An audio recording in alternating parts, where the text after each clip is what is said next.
Hello, and welcome to the Voices Project. I'm Liz Barker, and I'm joined by Becky Webb.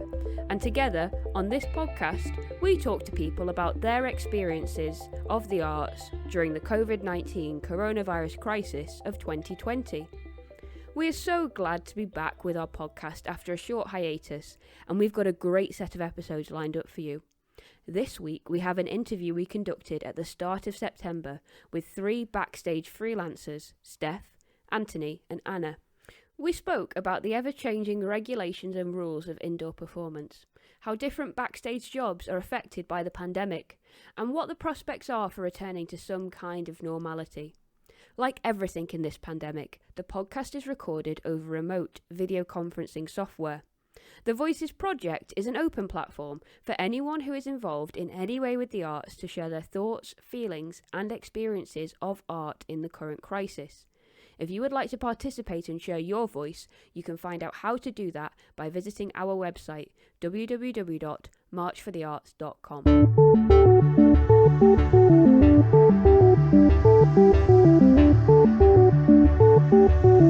Hello, Antony and Steph and Anna. Thank you so much for joining us today on the podcast. I've been really excited to record this podcast for quite a while because myself included, we all work off stage or back of house in theatre, predominantly. So a lot of people just don't know who we are or what we do. They sort of come and see a show and they see people on the stage and they think, oh, that was wonderful. And they might see a sound technician mixing in the auditorium. They might see the stage management team come and move props during the interval but not know who they are. They might look at the programme and see a massive list of people on like the third page in, and they've got all complicated titles and they manage different things and they sort of technical different things and they design different things and they've got no idea what any of that means. And that for us as March for the Arts as well has been a thing that we've been trying to challenge and to push and to sort of show off the range of people that work in the live arts entertainment industry that aren't just, to quote potentially the lovely Dominic Cummings, the ballerinas.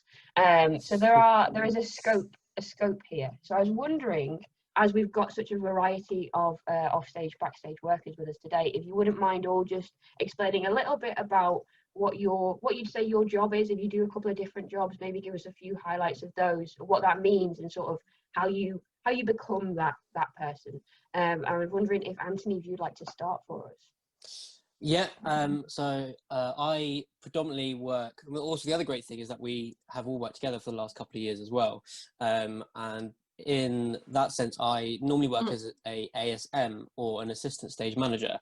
So I am part of a usually 3-strong stage management team consisting of stage manager, deputy stage manager and the assistant stage manager. So my role in that setup is focusing on props that you see on stage that the actors handle, whether it's sourcing those props or making them, mainly that side of things. And then also once we get the show running, I'm involved in the backstage running of the show. So that's anything from pushing different set pieces on and off stage, handing off props or making food for the show. So kind of anything kind of to do with what is on stage and handled by actors. Also furniture I'm involved with sourcing or making, and then the other main job role I do is as a technical stage manager. So it is essentially a stage manager that is slightly more technical, and I worked on a UK and international tour last year doing that, which involved a lot of performer flying. So I was involved in the rigging and also the operating of all of that. We had pyrotechnics, and then aside from my theatre work, I also do technical stage management and tour management for the comedy circuit. So at the back end of last year, I was tour and technical stage manager for a comedian on a UK tour. So that's Brilliant. Me in a nutshell. Fab. Steph, how about you? Yeah, so I also assistant stage manage like Anthony does, but I predominantly deputy stage manage, so you're in the same team. But my role really falls into like 2 separate roles within the same one. You know, when we're in the rehearsal process, I'm the person who is in the room, feeding back all of the information of everything that comes out, such as whether we need costume or new props that have been requested. and also compiling the book, which is the master copy of the script, which has all of the blocking, all of the actors' movements in it, all of the line changes we've made through rehearsals. And then we go into technical rehearsals, which is when we put all of the technical cues, sound, LX, stage cues for when the rest of the stage management team or crew need to come on and do scene changes or entrances and exits, anything like that. And then once we get into actual show call, it's my responsibility to call all of the technical elements of the show. So when lighting changes happen, when sound changes happen, also sometimes operating those sound changes myself, and sort of cueing actors on stage and off stage, and also writing the show report and letting anyone, all of the other creatives, know anything that's happened during the show, pretty much. Brilliant. Fab. And Anna, what is it that you do? I am a theatre designer, but I also work in costume and set departments, in both theatre and TV, and it kind of ranges from either set dressing when I'm in TV, to then when I'm working in theatre, I can be doing anything from scenic art, prop making, and like I say, I also work in the wardrobe department, which is either in the role of like a wardrobe assistant or wardrobe manager on a show, and also dressing, which means I am involved sort of in the build of the show leading up to opening night. They're doing all technical rehearsals and working with all the other backstage team, like the stage managers and crew. And then I'm there during the shows, and I'm responsible to basically make sure the actors have the costume when they need them, assist them with dressing if it is quick changes, anything like that. And then also maintaining the costume so that they look as good at the beginning of the run of the performances to the end. And yeah, so I kind of do a lot of different roles, which I feel very lucky to be able to do. Yeah, brilliant. And I think that's sort of I think that in a way is the sort of the mantle in a way of a backstage worker, is that we often are able to drop into a lot of different job roles. I think in the stage management department, like we talk about, we have assistant stage managers, we have deputy stage managers, we have stage managers, we've got company stage managers, and a lot of people will find they do one of those roles, but they can take up a different role if they need to cover someone, or if they are progressing career-wise into different roles as well. And likewise, Anna, you talk about in sort of the design and the arts and the wardrobe section of all of the production stuff. There's such transferable skill sets within all of that, and you can do a variety of stuff. Myself, obviously, I do a lot of lighting and sound technical stuff, and I can switch between many different roles between them, and sort of go from looking after guitars on a show one time and then doing a lighting design for a show another time. And I think for me, what I'm finding a lot is that people, as well as not knowing what we do or who we are, don't realize the amount of time and work and effort we put into what we do, and actually that it's a complicated thing that we do, and we often make it look effortless, but it isn't. And I often find that it's nearly impossible to mount a show during a normal technical rehearsal period. So, I mean, we've all worked on shows together. We've all been in that position where it's the first preview is about to happen and it might not happen, or the second preview is about to happen and we've got an audience coming in and we're just not ready to do it. And that is us at our peak professional standing because of the way that theatre tends to work, I feel, in that it's high pressure, it's last minute deadlines. And I take a look at that and I go, okay, well, we manage with that, and there are working practices we need to fix in that, but ultimately we can do that. And then I look at all the new guidance, I look at all the new regulations, I look at all the new proposals, and I think if we can barely turn around a show, or we can just about manage to do shows that are incredibly high standard, that we work incredibly hard on in normal circumstances, how do we then go to producing that work with lockdown restrictions, with social distancing, with workplace guidance, with all the new stuff? And I know we've all chatted about this together separately in different spaces, but I'm wondering what do you think it will look like to go back to work, or can we go back to work, or how do we think all of these new regulations are gonna be changing our working practice? Do you wanna start, Steph? Yeah, I mean, as a DSM, it's a little bit different for me because I'm quite separate when it comes to performing my job role within actual show performances. In a rehearsal room, it'd be a little bit different. But when it comes down to actually the physical doing of the show, I could quite easily separate myself from everybody else. It would mean that I was working on my own.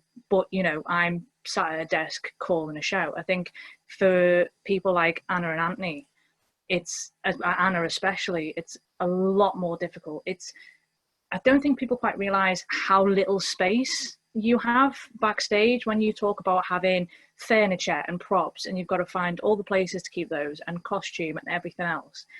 You actually end up with quite a small amount of space for you to put yourself. And then, you know, I'm sure Anna will talk about it herself, but, you know, doing costume changes, there's no possible way that you can do a 10 seconds quick change without touching someone or without being in their personal space. Or, you know, even doing stage cues, like there's no way you can have one entrance and exit that you need to get a scene change done in 30 seconds that you're not going to be brushing past someone or getting in someone's, you know, space. It's just, it's not really, well, no, it is possible. You could do it. It would just change the way that we have to operate, and it would change the way a show looks. You know, you wouldn't be able to have as many cast members on stage. You wouldn't be able to have as many crew backstage. So even the, you know, type of stagecraft that we could do would be very heavily reduced. It would just mean you would have a show that would look very different than what we're used to having theatre look like. I do think it's possible, but I do think it means that we would just have to make so many concessions to make that possible, that actually, like, what way, because I'm talking in a full scale theatre sense. I'm not talking about a street theatre or outdoor performance, or, you know, even like comedians or anything like that. That's a very different animal, and not something that I'm used to working on personally, so I can only talk from my own personal experience. But, you know, if we talk about putting on a show in the Everyman, it's even just access to the facilities, toilet access, it's access to on stage and off stage. That there's really no way, if you were to have even like 4 people in a cast and just the stage management team backstage, it would still be really difficult, I think. Yeah. What do you think, Anna? I know Steph mentioned about quick changes in costume and stuff. For you, is there a lot of concerns, or is there anything you think would work? Yeah, I think most of the time, you know, you're presetting costume for actors, so you're laying them out in a chair, and obviously, you know, they're grown adults, they get changed themselves, sometimes need a bit of help if they've got something that's a bit fiddly, or help zipping something up. But then so you can keep your distance in that sense, and give them a bit of space, but it depends on the backstage area that you're working in, because obviously every theatre is very different. Sometimes, you know, like Steph was saying, there's can be not a lot of room at all. So again, I don't know, you know, and it just depends on the circumstances you're in.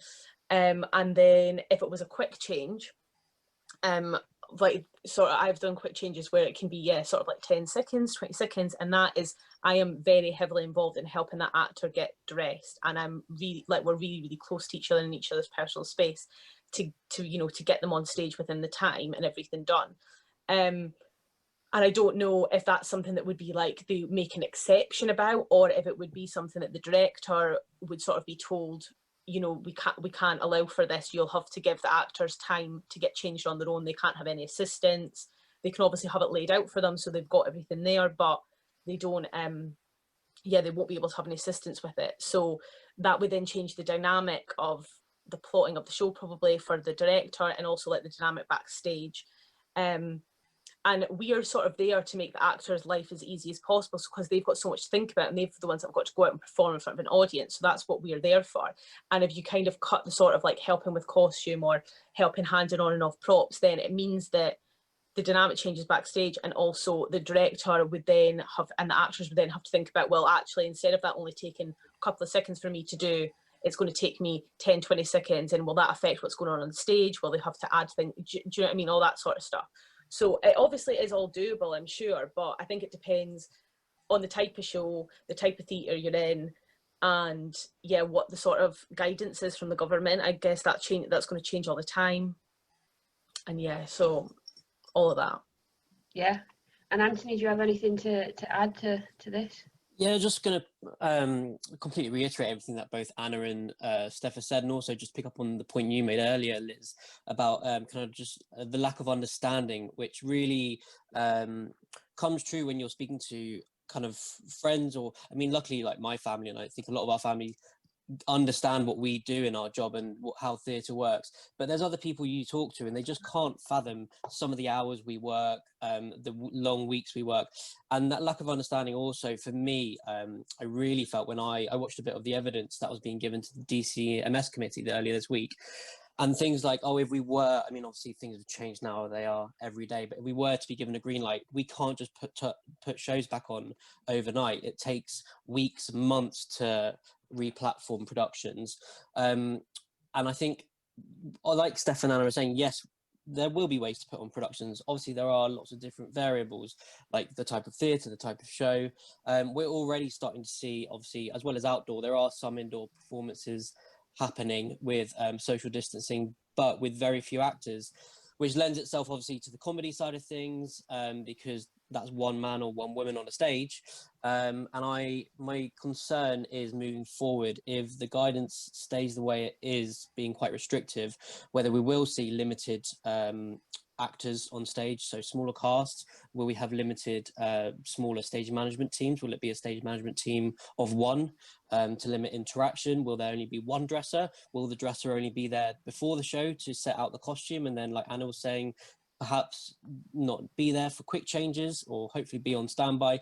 And that's my concern, is that if eventually we do get the green light, whether that is with mass testing eventually or anything like that, whether we'll still have to socially distance backstage, and because of that, whether theatres and production companies will limit the amount of people they employ in the first instance for that. Yeah, I think everything that everyone's saying is so valid and so important. And often, I mean, I had this conversation at the start of the week with a couple of my neighbours. I was helping move a washing machine, which felt very very practical for the first time in a very long time. I actually put my steel-toe boots on, put my rigging gloves on, very much overdressed to move a washing machine, but it was quite exciting. But my neighbours keep asking me, when are you going back to work? When are you going back to work? And I keep saying I'm not allowed to go back to work, because as far as I appreciate it and understand it, I can't go back to work. We've been given various bits of guidance saying, oh yeah, well, let's do indoor performances at social distance, let's do outdoor performances, and then we hear, oh, now we've got the rule of 6, and then everyone panics and some people nearly cancel outdoor festivals, and then the government goes, no, we didn't want you to do that, but we announced it on Twitter at 12 p.m, so why would anyone know what we were thinking?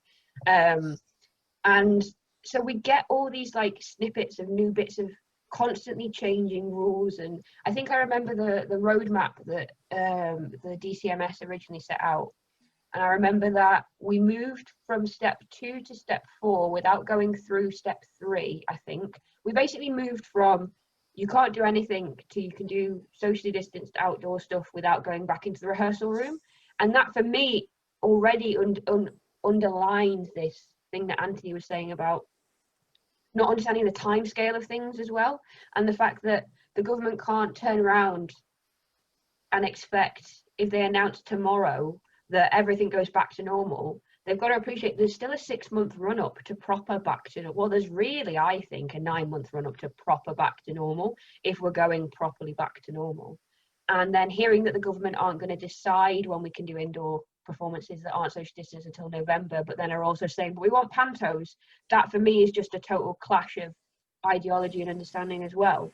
But I'm wondering if, obviously everything is coming out and keeping changing, is there any bits of it that that really for you have gone, they really don't get this, or okay, that maybe makes a bit of sense? Has there been any announcement that's either made you feel a bit hopeful or really made you feel, oh, this is all going south? I think for me, the one that I felt vaguely like, oh, that sounds like it might be a thing, was when we started to be able to do outdoor performances, in that they were appreciating that there is an outdoor sector. The problem then became that, well, we're going towards winter, we're going towards autumn, that actually this would have been great if you'd announced it 6 weeks ago, but that's fine. And appreciating the fact that people were already socializing outside, and that performance might not be as dangerous outside as everyone seemed to think it was. But I think my sort of like absolute, they don't have a clue what's going on, is this conflict of, I want Panto to still happen, but I'm not going to make a decision until November. that for me is a real bugbear. So I don't know if you guys have got any of those things. Maybe Anthony, have you got an idea? Yeah, that's exactly what you're saying. It's the constant contradictions, and it's just, obviously, as some people are saying, just a massive roller coaster for us at the moment. And I mean, I've kind of got into the mindset of trying not to think or predict who. Obviously, I need to kind of predict when I'll be able to start earning a living again, but until I'm actually in the theatre working and employed, I can't guess when it might happen. But yeah, the contradictions of the fact that we had Oliver Dowden come out at the weekend, and with that article that he had written, and then the other news in the Times saying, oh, they're hoping that we can get audiences back in, and Christmas looks like it's going to go back ahead. And I just heard that the normal Christmas production I was going to be working on was definitely going to be postponed for a whole year. And then you think, well, you're just constantly, the goalposts are shifting. And then, like you say, we're going into winter. There is a chance of a second spike. There's flu, there's other illnesses. And you think, how on earth, can we only be given a suggestion that we might know in November when most productions are open by then? Rehearsals have already happened. The mid to late November is most pantos opening time, and then running into December and January. So I just can't see how any kind of panto will be able to open without social distancing. And yeah, for me, as soon as the rule of 6 came in, I was just like, well, that's definitely Christmas over, the show's over. And like you say, outdoor performances can only last for so long as winter comes in. And yeah, why weren't we given the green light for outdoor performances over the lovely summer we had? So yeah, I don't want to be all doom and gloom, but yeah, the more kind of I think about it realistically, like you were saying, it's a 6 to 9 months until we get back to the real normal. I'm hoping as we come out of winter early next year into the beginnings of spring that we will really start to see more of an influx into theatres, which I think now finally government and ministers are starting to pick up that theatre is a huge part of the economy, and also Kickstart's a huge part of the economy as well. I mean, obviously we've a lot of people talking about the West End and being very London centric, but everyone around London is very, very clear now that without the West End theatres, so much collapses around it, and that then will also echo regionally across the rest of the country. Yeah, exactly. And I don't know, Steph, have you got any bits? I mean, I remember the whole no scripts thing. I don't know for you as a DSM whether that was a weird bit of regulation for you. I mean, yeah, it's not really something that you could very easily function with, is it? But it's everything that Anthony's just said, you know, and that you said before, Liz. It's the thing that I struggle with a little bit at the moment is that it just reiterates the lack of understanding about how we function as an industry.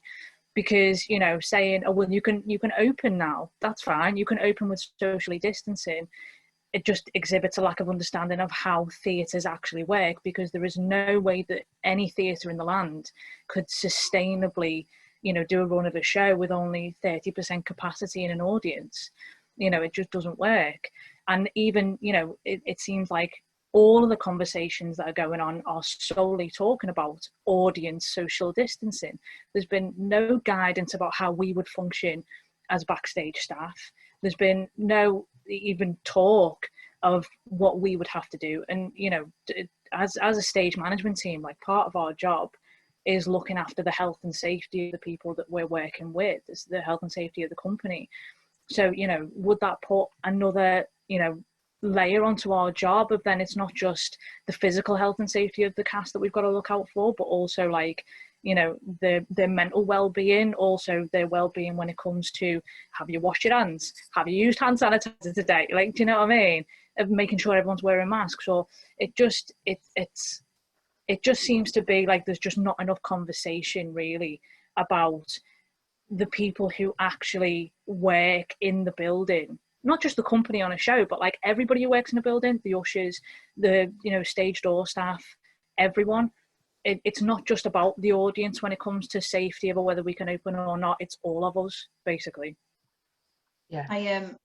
I had a sort of conversation with someone on Facebook who was like, I don't see why they can't just open. I mean, we can reduce your overheads by turning the heating off because the audience can just wear their coats. And I was like, I know some of the comments you see, which I try not to read, just again, yeah, really shows the lack of understanding. But some of the suggestions, it just, people really don't see how it really works. And the other thing, just to add on to that point, is not a conversation I haven't really heard much of is the touring sector in terms of UK tours and local lockdowns. Because if you're contracted to do a UK tour once things do get going, and then you're supposed to be touring to a city that has gone into a local lockdown, how does that work? And then obviously there's all the insurance conversations. I heard or realized the other week that the government, as far as I'm aware, have got insurance policies in place for the TV sector.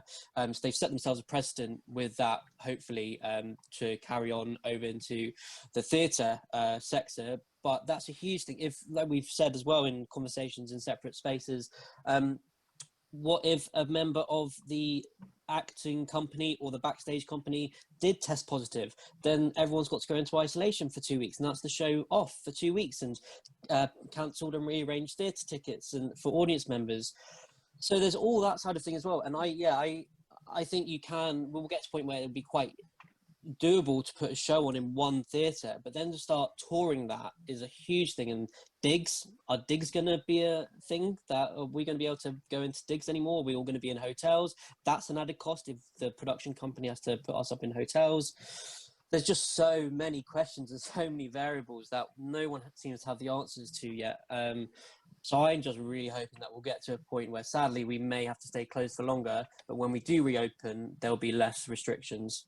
Yeah, and I think yeah, the local lockdowns thing for me is a thing that really keeps cropping back up, and we've seen even today the government has updated its at-risk list or its watch list or whatever it wants to call, and new areas are getting put on, and areas that I would be working in and that you guys would be working in are sort of starting to creep onto these watch lists. And for me, it's going through the first lockdown was so traumatic. It was, for me, it was very emotionally traumatic. It was very sort of like it was just a very strange experience. There was so much stress, there was so much complication, but we were getting daily updates, and okay, the updates weren't very like fulfilling from the government, but at least they were like actually talking to us properly. And now we get all our information on leaked tweets at 11 p.m. and stuff like that. So, and I remember the day we sort of as a theatre world went into lockdown. The four of us, I think, actually were together in the same building, and we'd been working on a production together, and that production was getting cancelled. And it was very sad because it was a production we'd worked really hard on, and we were all, I think, proud of, actually. And we didn't really know what was going to happen. And I keep talking about how it's been really weird for me because I'm never an optimistic person. Like anyone who knows me, I wouldn't say I'm negative, I'd say I'm practical, but people would say I'm negative, and I tend to sort of very much veer towards the worst case scenario. And then I think we hit a worst case scenario. My brain went, we're comfortable now, we can be positive because it is the worst case scenario. And now you can, and so I've been really, really optimistic through all of this. I've been going, do you know what? It's all going to be fine. It's everything. We're just going to deal with it day by day, and it's going to keep getting better. And that's sort of been the way I've been processing being in lockdown and sort of seeing through it. And I'm starting to falter a little bit on that, but I'm aware that I'm lucky because I'm furloughed at the minute. I'm not furloughed forever. My furlough cutoff is the end of October. And I know that for myself, that was a very fortunate situation because I would consider myself to be a freelancer in that I work for a lot of different places and I'm often self-employed, but I'm a weird PAYE freelancer, which now the whole world knows about, whereas I knew about it loads before. Not many people knew what that thing was, where I'll work a contract with a place. So I'll be PAYE and I'll be contracted and I'll be getting paid through the system. But that's a temporary contract. It's not a permanent job. I don't have longevity with that. And I jump between organizations, I jump between festivals, I jump between tours, and I'm either self-employed or I'm PAYE. And I was lucky that at the time of lockdown, I was PAYE. And I know lots of people weren't that fortunate, and I know lots of people have had different experiences of how lockdown has affected them. I was just wondering if any of you wanted to share a little bit about what it was like to go from working on this production that we were all like there for and invested in to now how long lockdown has been and what that has been a bit like. Maybe, I don't know, Steph, if you got anything you want to put in? Yeah, I mean, it was fairly sudden, I think, for all of us, wasn't it? I mean, I know myself and Anna and a couple of the company, we were doing Our Lady of Blundell Sands at the Everyman, which was just out of press night. So we'd pressed on the Wednesday, and then we didn't have a show the following Monday, so we'd all gone to see a couple of friends in P. Price is Dead, the Royal Court. And I think it was literally in the interval of that show, wasn't it, Anna, that we all had like messages saying that the show had been cancelled. So it was like, oh, okay, great, thanks for letting us know. And then that was it. And then we all went in, was it the next day, to pack up all of our stuff and get the hell out of there, basically. And I think personally, I was very overwhelmed by it, thinking back. I think I consciously knew, like, oh, okay, well, this is it. This is it for a while, at least. And in my head, I'm going, oh, you know, all of that rehearsals that we did, we've literally just got out of tech, we've literally just pressed it. And, you know, for us doing a show, press night is like the goal, basically, because when you get there, you're like, oh, okay, great, now I get to do the same show twice and like settle into it. And now we just get to have a little bit of fun and enjoy being in show call and enjoy doing the show. And we only got to do about 4 performances of that before, you know, it finished. And then there's also that, you know, going, oh, okay, well, what's going to happen to that show that I was supposed to start like on the Monday after this finished? And what happens to the show that I was supposed to do in August? And that bloody holiday I booked in June that I haven't been able to book a holiday in how long because I've been working, or I didn't know when I was going to be working, has now gone down the pan. Great, thanks very much. So I think quite selfishly, maybe a little bit, I was like, oh man, this was going to be a really good year. It's going to be a year where I like had quite nice breaks in between shows and stuff. That's crap. But yeah, I mean, I don't know, I think maybe my brain went a little bit like, oh, this is like just being off work for a bit. This is like being in between shows. So for the first few weeks, it was like, oh, okay, not the greatest, but that's fine. I'll chill and watch Netflix. And then sort of the longer that went on, and it was like, oh, okay, I actually like haven't been able to see friends and family for months. This isn't great. But I don't know, I think I weirdly got like settled into it fairly quick. Maybe I'm just too much of an introvert. I was like, this is fine. I just won't leave the house and just watching Netflix for a bit. That's cool. But yeah, I mean, I would have enjoyed it ending quite a bit earlier than this, to be honest. But it was nice to have a little bit of a chill for a bit, I'm not going to lie. I don't know if that's like a creative thing in general, where I think I know a few sort of performers where it was like when we all had to stop, it was like you have to stop because you have to stop. It was like you weren't being successful, you didn't have to hustle, you weren't having to think like, where's my next gig, what am I doing? It was like everyone's got to stop. You are not doing the thing you're supposed to be doing. Your lack of success and all this sort of doubts in your head were like, oh well, they can go because everyone's on the same level. So it was like, oh, I'll just potter for a bit. And then it's been so unknown that all the creative anxieties that you would have are just like, yeah, oh, they've never disappeared, they're still there. So yeah, it was like, nice. What? So yeah, I can relate. Downhill. Yeah. Well, that's it, because, you know, normally we get the guilt. Like if we're not working and you're not actively job searching, you get the guilt. So actually for, you know, a couple of weeks, it was like, oh, this isn't my fault. Yeah. I don't have to be doing anything. This is great. And then, you know, obviously that didn't last very long, but it was nice to be good. Yeah. A little bit of pottering about, and then it's like existential crisis slowly back in. Yeah, I think I bought a dressing gown for the first time ever in my life, and I was really enjoying the dressing gown life. But I haven't worn it in quite a while now, and I feel like that's another slope that I don't want to go back Are you down. becoming Hugh Hefner, Liz? Is that... No, definitely not Hugh Hefner. A little bit more like, I think there's like I don't know if there's a period in time where Sherlock Holmes wears a dressing gown around the place everywhere. I think it was more like that. Definitely more Holmes than Hefner. Violent and opiate. Not that I was like solving international crime problems at the same time. I was very much watching Netflix like everyone else. Solving international crime whilst playing the violin with your cats. Yeah, that. Well, I do have a cat, so I've got one of the 3. But yeah, what about you, Anna? What's that sort of been like? And because I know you do TV stuff as well, is any of that restarted, or is it all still on hold? Yeah, I work for a company that is based in Liverpool, and that started production sort of the end of July. They had a period before that though where they were obviously prepping the site to make it COVID safe. But I have quite a lot of friends that work there, and they were sort of like giving me like just kind of let me know what was going on. And they basically are down to like skeleton crews, and they've cut certain sort of jobs from each crew. And sort of like I'm talking about sort of from the design team side within a crew, there'd be an art director, a standby props, and then a stagehand.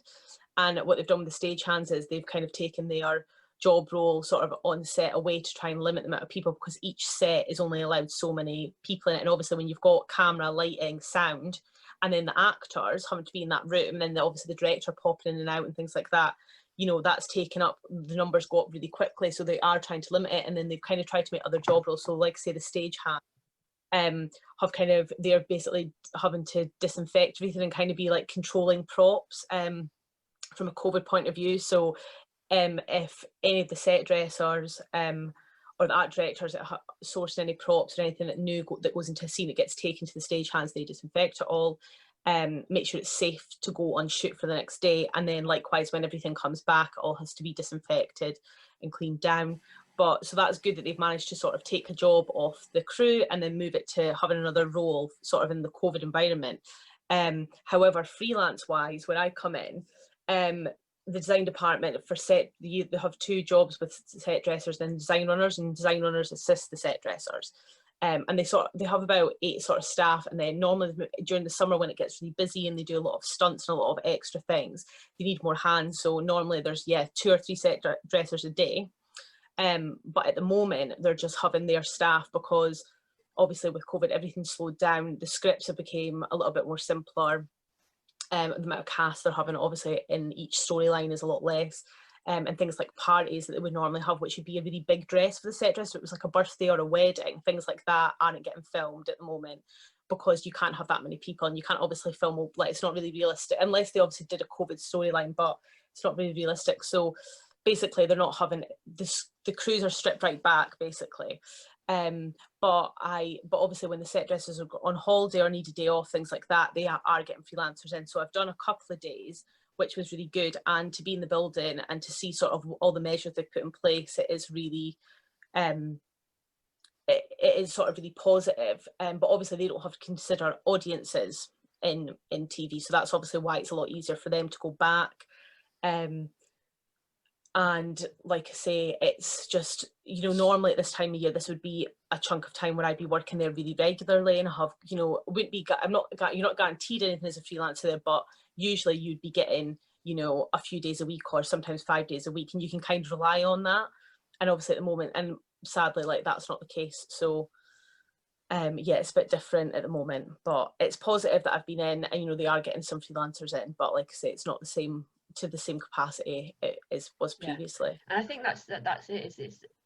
It's going to be a much slower build back to full staffing, I think, as well, which is something people aren't talking about. I know we've discussed it already, but this idea that we could remount a show, but we couldn't remount a show in the way we normally would. And actually, I think I've spoken about this a few times actually with Liverpool as a city. We've gone from 7 or 8 Christmas shows to no Christmas shows. So we have a working capacity of backstage staff, and probably actually a surplus of backstage staff who don't end up getting the jobs that they would like to do on the Christmas shows, but to mount 7 or 8 Christmas shows a year. And now we've got no Christmas shows, and we've still got all those members of staff who are here. And I think it's that thing of, they keep saying they're not going to extend furlough and they're not going to extend SEISS, but ultimately I don't quite know what that means for the sort of the future of this, because there's part of me that's kind of going, well, I might have to, I say might, I'm now actually leaning much more towards I am going to have to get a job that's not in the industry. I am going to have to leave the creative industries, leave theatre, leave the thing I've been working my entire professional life to get to my position, because the government don't want to support my job role. And that for me is strange, because it's not a thing I thought was going to be my 2020 year. I mean, I know none of this is what anyone thought was going to be their 2020 year, but I do remember talking about the sort of like optimism and stuff I do remember even at the beginning, I was like, even if this is terrible, there's no logical reason for like the government to take a very functional part of the economy. In fact, one of the most functional parts of the economy. To quote a figure for everyone, in 2008, the creative industries grew 5% larger than any other sector of the economy. The creative industries is the fastest growing, largest growing sector of the economy. It puts £123 billion of money into the economy every year. That is more than the hospitality put into the economy every year. I'm going to keep quoting these figures and rambling on about them because I think, for me, it evidences that this is a political decision rather than an economic decision to kind of go, no, we're not going to support certain industries. And I will ramble and rant about that forever. But I think I have to bounce between this sort of like, for me personally, this next 18 months is going to be really hard.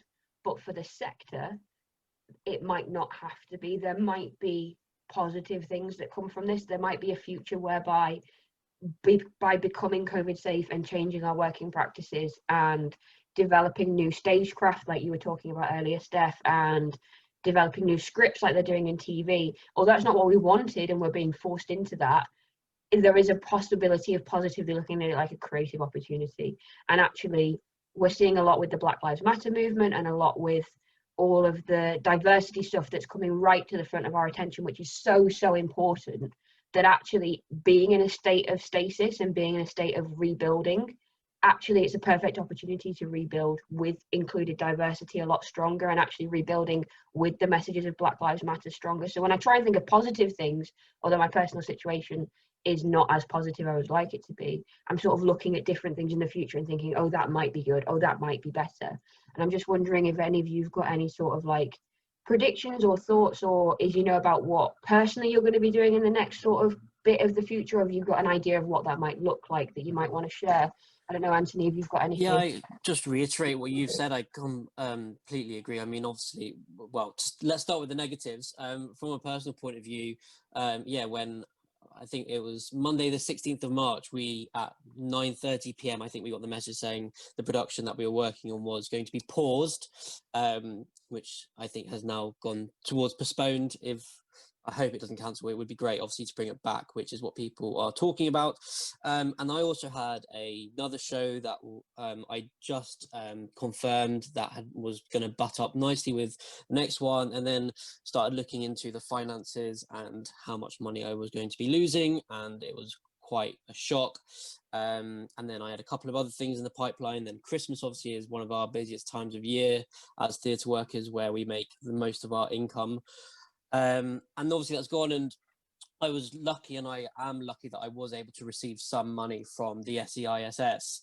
It wasn't as much as it should have been because of their stupid calculations, but I've just in the last few weeks had the second and final instalment of that, and I've managed to go so far without taking on another job or moving into another sector. I've done bits and pieces because, like we were speaking about earlier, we've got a wide skill set, so I'm quite practical and can do bits of carpentry and things like that. So I've done a few handyman jobs, as I call it, going around people's houses and doing bits and pieces, which have actually been people from the industry. So that was a positive to we're kind of all looking out for each other. In terms of what the future holds for me, I am similar to you now, where I'm suddenly getting to the point where I'm like, yeah, there's going to be a point where I need to start making some money properly, which I don't mind at all. I don't mind hopefully temporarily moving industries, and then coming back. I don't want to completely say goodbye. I didn't even say it now. I don't want to say goodbye to this industry at all. But obviously I'm going to have to start earning a living somehow, and not just a temporary COVID job. It's going to probably have to be something quite realistic, unless that's what was being said in the evidence, being Andrew Lloyd Webber was saying, we need a date. He was asked, is there one last point? And they just kept hammering the home. We need a date where we can open without social distancing in place, because until we get that date, the majority of theatres and events cannot happen, and therefore people cannot be employed. And like you were saying, we've got 8 theatre productions normally in Liverpool at Christmas, was it? And my worry is that when the industry does finally reopen and the shows are there, there's also a lot of people who need to work, and sadly there will be some people who have left the industry, but it won't just be a case of shows are open, people back to work. There's still competition for jobs, and our industry, there's a lot of competition for jobs, and most of us are freelance.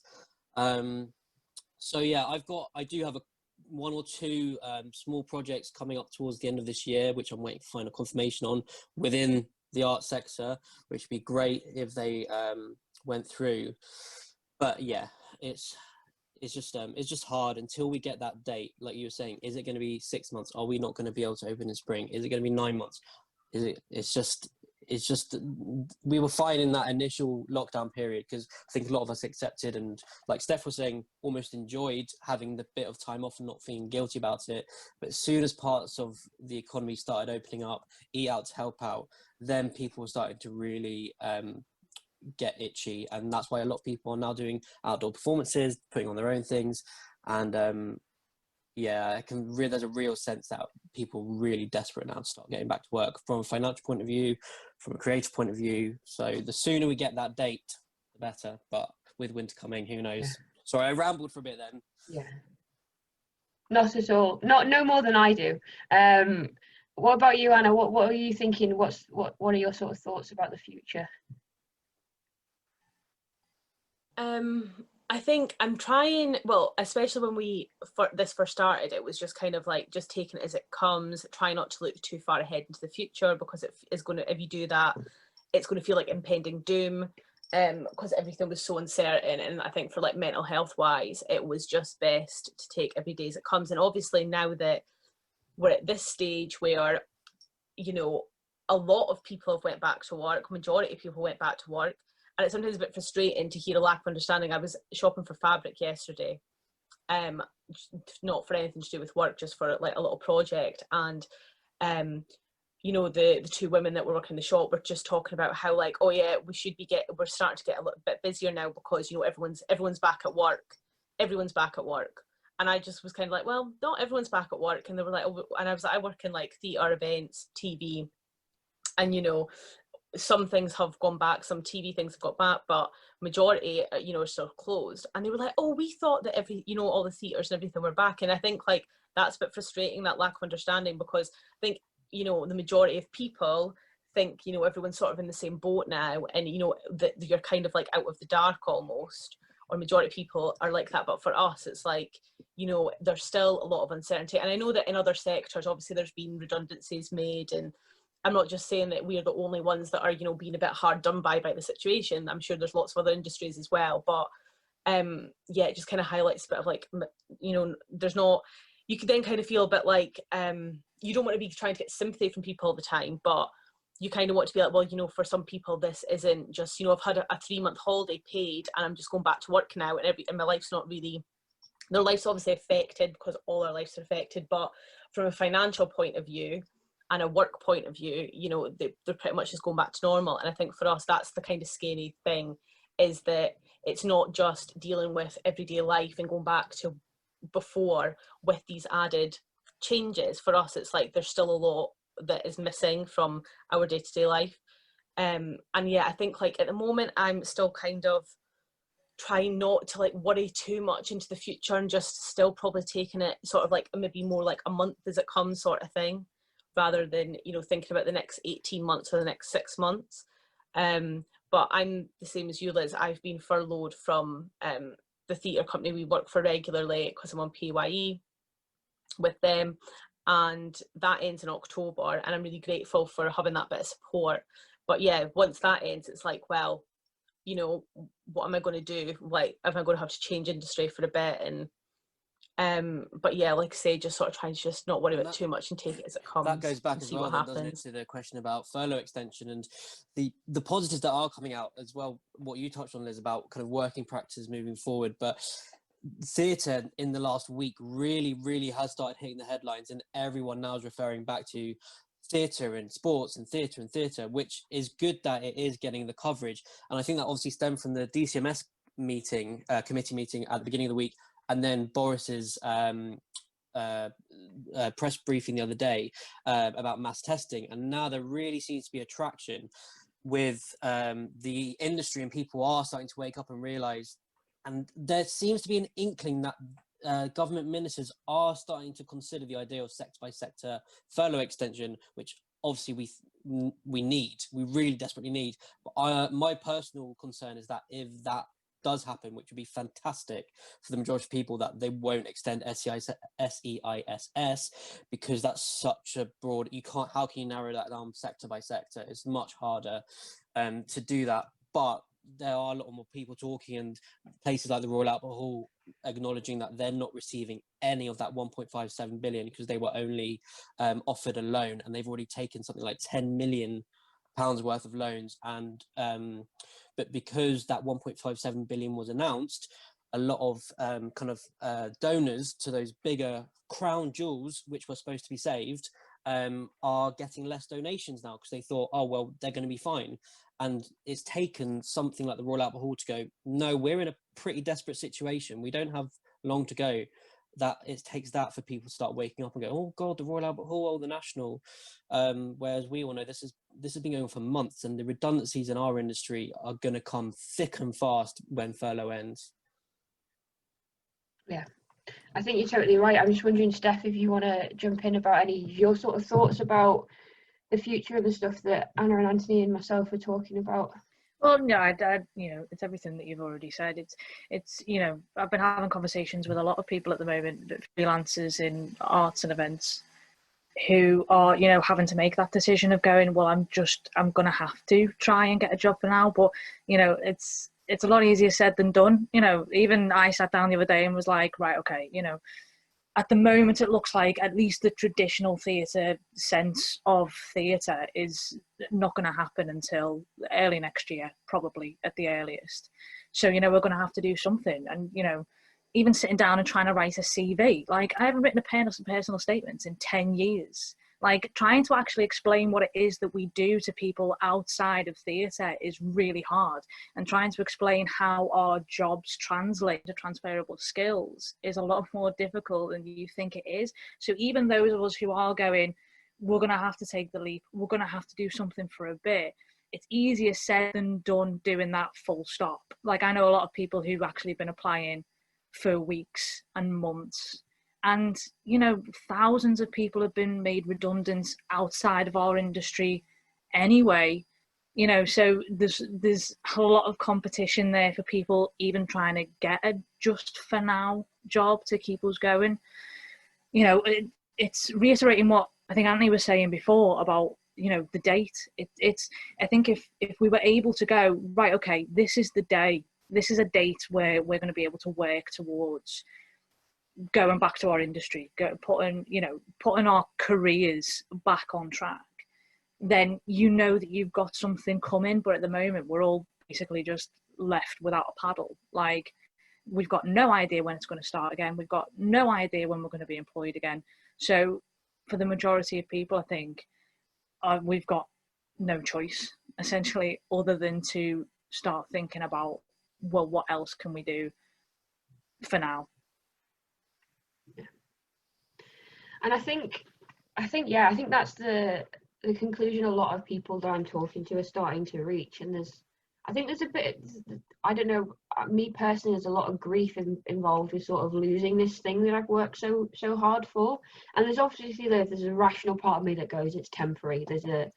Ultimately, I believe, and I might be naive in my thinking, but the pandemic in its widest reaching effect, I believe, is a 3 to 4 year maximum of, by the end of the decade, we're not still going to be dealing with this, but that's a massive amount of time. Like that is still a huge amount of time to be shifting everything, and there will be permanent changes from this, and I think there'll be temporary changes from this. But I still feel so on edge about the constant changing and the constant miscommunication from government and the constant shifting of goalposts, if you will, and the sort of moving the finish line and the sort of readjusting sort of the takeoff points and when we can, moving the timetables around and all of that stuff. It's so difficult. And I just wonder, because we ask everyone this who comes on this podcast, and this all sort of, I think, sums up quite nicely from our discussion.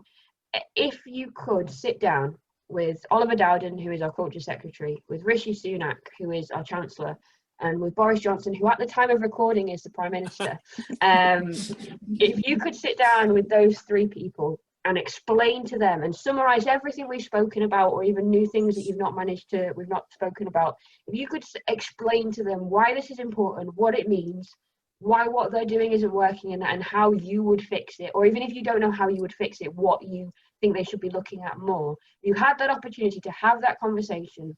What would you talk to them about? What would you say to them? Obviously, after you started yelling and screaming and doing all that sort of stuff, the actual nitty-gritty of the conversation, what would that be? And I'm going to ask Anthony to jump in and start. My key points, if I was sat with those three, would be: give us a date for reopening without social distancing. Until that date is, until we have that date, extend furlough for the sector. If possible, extend SCISS, which they can do if they really look into it, I think, with HMRC, because that will be a huge lifeline. Get an understanding of how our industry and our sectors work, not just theatre, but events as well, because the events sector has really, really been hit hard by this as well, and has been, I don't think, spoken about enough, because people don't really think about it. But yeah, so get an understanding of that, which I think does come from more committee meetings with the DCMS, because that, when I was watching it, when the evidence was given by Andrew Lloyd Webber and his chief executive, Rebecca, whose name I've forgotten surname, the look of shock on a lot of the ministers' faces. So get an understanding, give us a date, extend support for the sector. I think that's the main points, and just stop dangling carrots as well and shifting the goalpost so much, because it's the stupid articles where, oh, we're going to try and reopen by Christmas, but like we were saying earlier, we're not going to give you anything until November. Don't just keep kind of plodding along with it and making us think, oh, it's coming, it was coming. And then hopefully, I mean, I haven't thought as long term as you, Liz. I'm hoping it's not as long as 3 to 4 years or end of the decade. I'm hoping if mass testing, if they can do it, but also that could be an empty promise. If mass testing is pulled off and then long-term a vaccine, mass testing obviously could be a huge, huge answer. So sum it up: date, extension of support, understanding, and get that mass testing done. Amazing. I would say that when I say 3 to 4 years, that is my sort of worst case scenario, no competent government intervention. I am still waiting for competent government intervention, but I do have hope. Yeah. Steph, what about you? What are you going to say? Literally everything that Anthony's just said. I think that encapsulates it to a T. Like, you know, and the thing that goes further to say is that, you know, our careers aren't hobbies. It's not something that we do just because it's fun. It's not something that we do, you know, just because, you know, we quite enjoy it. Like, while I'm sure we all love to do what we do, and it's actually a lot harder than I think a lot of people know it is. You know, our hours are long. Like, you know, we're talking about sometimes 70-hour weeks for us, but it's a career that we've all worked really hard for, and it's something that, like, you know, whether you do a degree in it or whether you don't and you just start working in the industry or whatever, you know, this for me has been like 10 years in the making. Every year is a progression. Every year you get more contacts. Every year you do one more job in a new venue, and it builds from there. So actually what this means for a lot of us is that that's a whole year of your career progression that is non-existent anymore. And I think a worry for a lot of people is going, well, you know, it's all good and well for now, but, you know, what's going to happen next year? Am I going to be remembered by those people? Are those venues going to get me back in? Because this is a whole year where they haven't seen my face, haven't heard my name, you know, and I think that's a really big worry. And I think that's something really this government doesn't quite understand, is that it's not just, for us, it's not just going, oh, okay, well, we're not working for a while. Like, this will have an impact on a lot of us, I think, for our careers going forward for years. And, you know, at the moment, while we have had some financial support, for a lot of people, it hasn't really worked out as well as it should have. You know, that's not really, I think, what everybody's concerned about the most. It's more about when we get back to doing the jobs that we do, because this is, you know, hopefully none of us are going to have to leave for good, but the quicker we can get back to working, the quicker that we can start moving forward for the rest of our careers as well. Yeah, thanks. And again, everyone's making such important and valid things. I just want to keep going, yes, that again, and I just want to have a sign that says I agree constantly when you guys are chatting. But Anna, do you want to throw in for the sort of what would you say in that conversation? It's just really more of the same. And also to touch on what Steph was saying, you know, at this stage, I think for all of us, we kind of have venues or companies that we work with regularly. So you kind of have eggs in baskets. And if, because of all this, if those companies were to fold, because this year we've not been able to make any other contacts, we are going to be left with nothing to go back to and then starting from scratch. And obviously, like we've said, there's going to be a lot of competition going back, and there might be a lot less roles than there were previously, and it's competitive as it is before all of this, that it's going to just, you know, could get to a point where it's impossible to make new contacts and to sort of continue in the industry. I'm sure it, you know, will be doable if you're persistent enough, but we've all, like we've said, we've all worked for so many years to get to where we are, and that could all just be snuffed out. And I think that's like the scary thing. And yeah, it's just like the lack of understanding, like even them saying, well, you can open now with social distancing, so what's the problem? It's just that lack of understanding about the financial side. And also, you know, we'd maybe have a backstage team of maybe like 8 people or something, and then if they reduce the stage management team from 3 to 1, they might also say, well, there's going to be no dresser, because the stage manager can do that, because sometimes if the track's, you know, basic enough, the stage management can incorporate costume into their tracks. So it might end up looking like, well, actually, you know, there's only going to need to be 3 people backstage instead of 8. So even though they're saying, well, everything's open, everyone can go back to work, well, all the theatres are open, you can go back to work, there might not be the jobs for us, even if the theatres are open. So yeah, it's just the lack of understanding majorly to how it all works.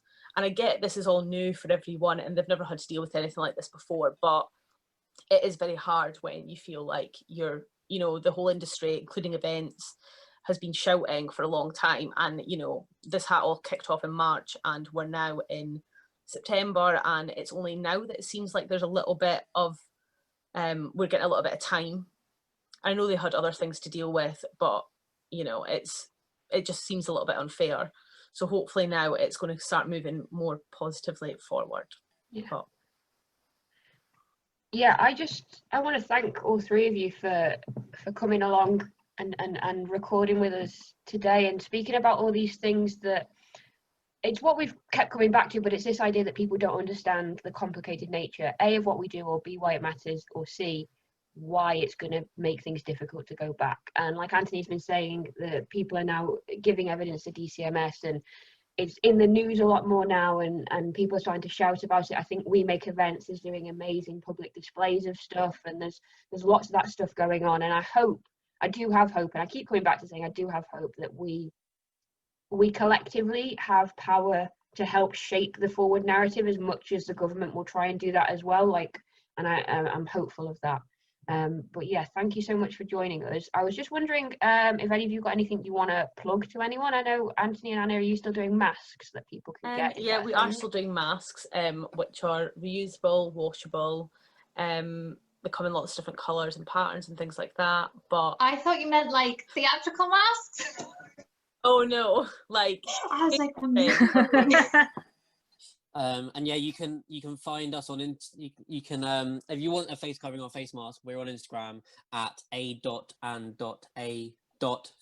coverings, or just look for me or Anna on Instagram or message us. Still making those, so thank you to everyone who's ordered so far. And also we're donating £1 from every order to the Black Lives Matter charity, the Black Curriculum, who are doing incredible work. Brilliant. Yeah, I have 2 of your masks and they are wonderful.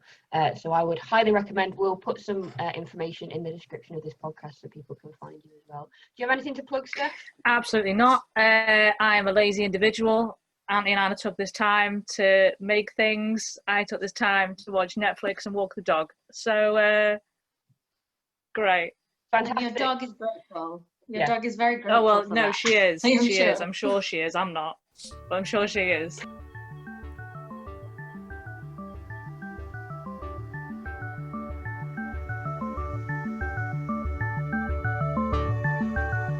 Thank you for listening to the Voices Project. This podcast is produced by March for the Arts. The Voices Project is an open platform for anyone who is involved in any way with the arts to share their thoughts, feelings and experiences of art in the current crisis. If you would like to participate and share your voice, you can find out how to do that by visiting our website, www.marchforthearts.com. If you have enjoyed this podcast, please take a moment to give us a review, subscribe or share. You can find out more about what we're doing on our social media.